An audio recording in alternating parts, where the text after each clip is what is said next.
Soon to be 21-year-old Benjamin Sesko is without doubt one of the best young strikers around, a poacher type centre forward who seems like he was artificially generated from the same factory as Hojlund, standing with a tall slender build at 6'3" and having the same sort of composure, ball control and finishing ability in front of goal that you would expect from a seasoned Champions League striker. However, how good is he actually? What can we learn statistically from his FB ref report? How would he fit into Manchester United from a tactical point of view? And what is my reasoning for why Manchester United shouldn't sign Benjamin Sesko this summer? So from the eye test, you can pretty clearly see Sesko's best attribute, his goal scoring, more specifically his ball control and his ball manipulation when receiving the ball in tight areas around the box, having an immaculate first touch for a player his height that allows him to efficiently control the ball and set himself up into a shooting position from where he has extreme composure, as well as a variety of finishes in his locker, with his trademark being when he opens up his body to firmly place the ball past the keeper with his instep. The Slovenian striker has only been at RB Leipzig for one season, having been signed for €24 million, around £20 million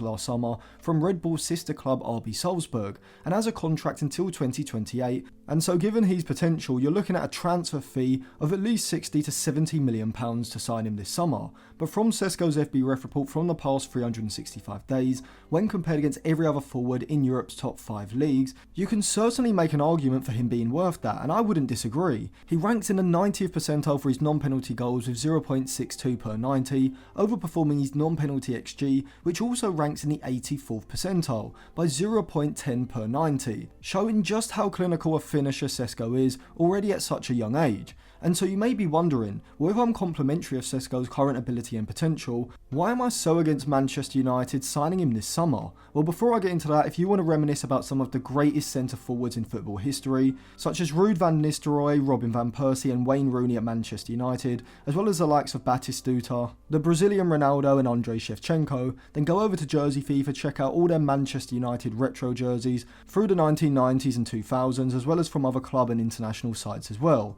If you use code Atlantis, you'll get a discount. A link will be in my Instagram bio, which I will leave linked in the description. So from a goal scoring perspective, he's the sort of striker that has the potential to reach that 20 goal a season mark in the Premier League, not just having the composure, ball control and finishing ability, alongside the off the ball movement, which in a similar way to Haaland and Hojlund, allows him to anticipate where the highest value chance is going to come from and time his movement accordingly, but he can also accompany this with his physicality and his aerial ability, which I think can be a significant asset from crossing situations in the final third, as well as allowing him to be used as a target man outside of it as well. However, in my opinion, he's just too similar to Rasmus Hojlund. First of all, I just don't think it's wise to drop £60 million plus on a player that when everyone is fit wouldn't even be a guaranteed starter. Secondly, whatever striker United are going to sign needs to be stylistically different enough to Rasmus Hojlund to allow us to switch between systems if needed, or just to offer something different. Hojlund's link-up play is significantly better than Sesko anyway,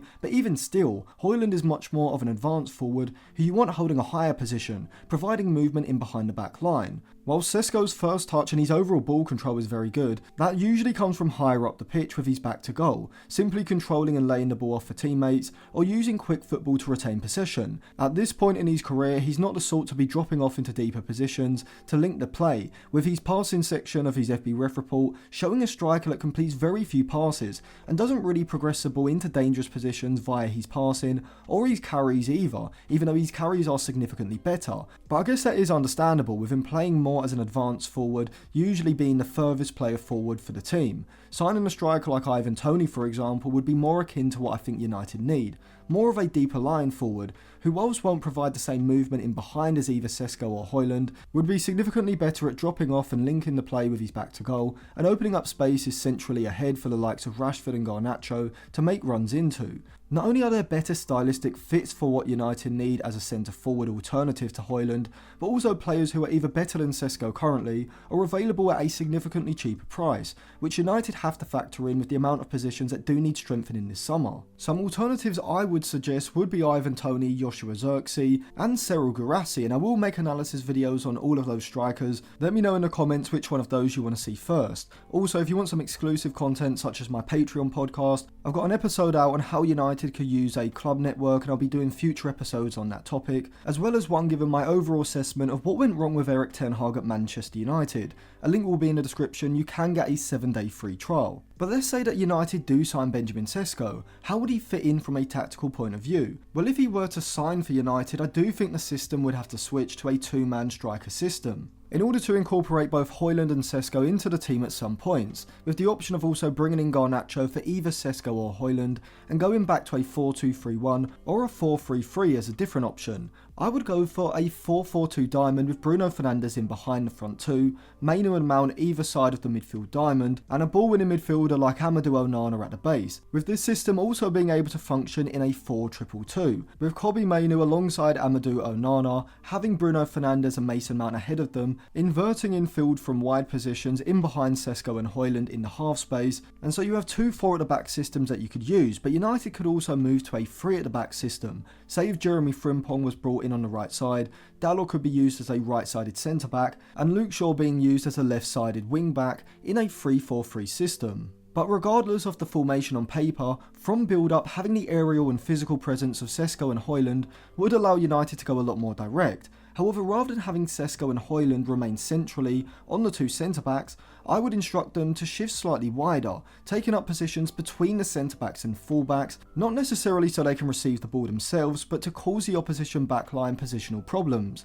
With United's box shape in midfield, with Bruno Fernandes and Mason Mount inverting into the half spaces, giving United an overload in central positions against the opposition's deepest midfielder, if they do look to push their two central midfielders onto United's double pivot higher up. If the opposition manager instructs one of the fullbacks to push up onto either Mount or Fernandes, with the deepest midfielder pushing onto the other, then this will open up space on one of the flanks for either Sesko or Hojlund, which can then allow United to potentially shift the ball to one of the centre-backs on that side, and look for a direct long pass into the channel for Hojlund or Sesko to spin into. If Sesko and Hojlund's wider positioning sees a fullback on that side pick them up, and the centre-back on that side push up onto either Mount or Fernandes, then Sesko or Hojlund can look to isolate the fullback and dominate them physically, with most fullbacks going to be a lot smaller than the centre-back on their inside. Once again allowing United to utilise direct long passes, this time into Hojlund or Sesko's feet or chest, rather than in behind down the channel for them to run onto, from where they can then look to link the play with the player in the half space and the fullback behind them. Alternatively, if the opposition's backline decide to retain their deeper positions,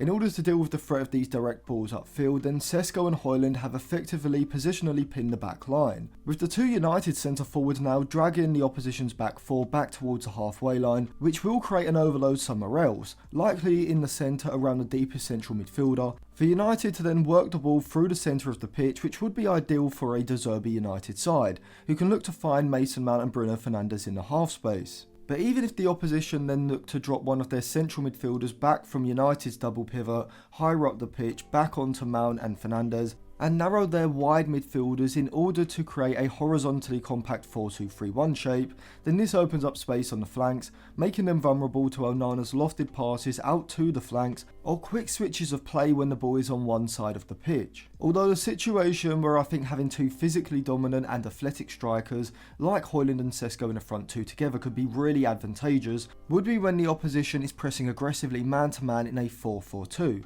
pushing their whole midfield line into United's defensive third, the fullbacks onto Mount and Fernandes, and leaving the centre-backs 1v1 against Hojlund and Sesko. As with Onana's long passing ability in goal, United could set up initially like they were playing out from the back, drawing the opposition high up, before looking for a long direct pass down the centre for Sesko and Hojlund to either control, with Mount and Bruno Fernandes making runs off of them, or over the top or through the space in the backline for Sesko and Hojlund to run onto. But the real benefit of having both Sesko and Hojlund in the side together would come in the final third, as you would now have two physically and aerially dominant strikers, both of whom have that poacher-like instinctual movement around the box and composed finishing ability that would give United a real threat in the box. It would really be a throwback to the days of the traditional 4-4-2, where you'd have two natural strikers like Dwight Yorke and Andy Cole, or Shearer and Sutton as a front two, especially from aerial situations. If United could use wide players that have a variety of different crosses in their locker, that would enhance their ability to create chances